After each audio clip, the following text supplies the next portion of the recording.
Wat is sonde? Die sleutel word gevind in 1 Johannes 3 vers 4 wat vir ons die skriftuurlike definisie van sonde gee. En ek quoteer: Elkeen wat die sonde doen, doen ook die wetteloosheid, want die sonde is wetteloosheid.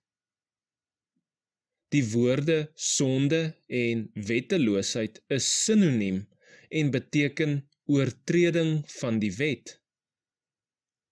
Kom ons plaas nou daardie sleutel in Romeine hoofstuk 6 in, waar die woord sonde orals voorkom, en u sal sien, dit word alles baie duidelik wat ware gelowiges moet doen, naamlik om die vrugte van ware bekering te dra. Ons lees saam. Wat sal ons dan sê?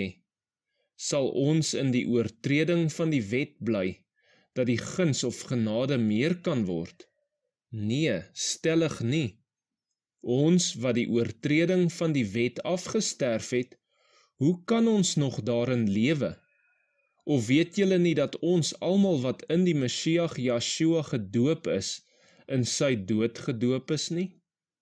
Ons is dus saam met hom begrawe deur die doop in die dood, sodat net soos die Messias uit die dode opgewek is deur die grootheid van die Vader, ons ook so in 'n nuwe lewe kan wandel. Want as ons met hom saamgegroei het deur die gelykvormigheid aan sy dood, sal ons dit ook tog wees ten opsigte van sy opstanding. Aangesien ons dit weet, dat ons oue mens saam aan 'n folterpaal opgehang is, sodat die liggaam van die oortreding van die wet tot niet gemaak sou word, en ons nie meer die oortreding van die wet sou dien nie. Want hy wat gesterf het, is geregverdig van die oortreding van die wet. As ons dan saam met die Messias gesterf het, glo ons ook dat ons saam met hom sal lewe, omdat ons weet dat die Messias, nadat hy opgewek is uit die dode, nie meer sterf nie. Die dood heers oor hom nie meer nie. Want die dood wat hy gesterf het hy vir die oortreding van die wet eens en vir altyd gesterwe, maar die lewe wat hy leef, leef hy vir Elohim. So moet julle ook reken dat julle wel vir die oortreding van die wet dood is, maar lewend is vir Elohim in die Messias Yeshua ons meester. Laat die oortreding van die wet dan in julle sterflike liggaam nie heers, dat julle aan sy begeerlikhede gehoorsaam sou wees nie. En moenie julle lede stel tot beskikking van die oortreding van die wet as werktuie van ongeregtigheid nie, maar stel julle self tot beskikking van Elohim as Adamiete wat uit die dode lewend geword het, en julle lede as werktuie van geregtigheid in die diens van Elohim. Want die oortreding van die wet sal oor julle nie heers nie, want julle is nie onder die wet nie, maar onder die guns. Wat dan? Sal ons die wet oortree, omdat ons nie onder die wet se straf is nie, maar onder die guns? Nee, stellig nie.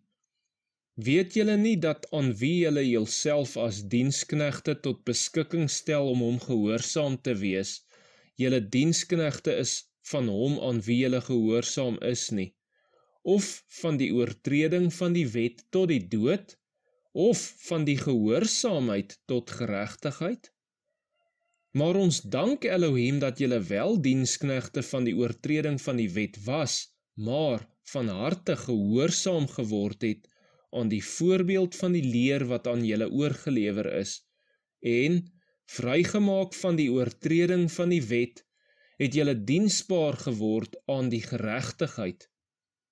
Ek praat menslikerwys terwille van die swakheid van julle vlees, want net soos julle jul lede diensbaar gestel het aan die onreinheid en wetteloosheid om wetteloos te wees, so moet julle nou jul lede diensbaar stel aan die geregtigheid tot afgesonderdheid.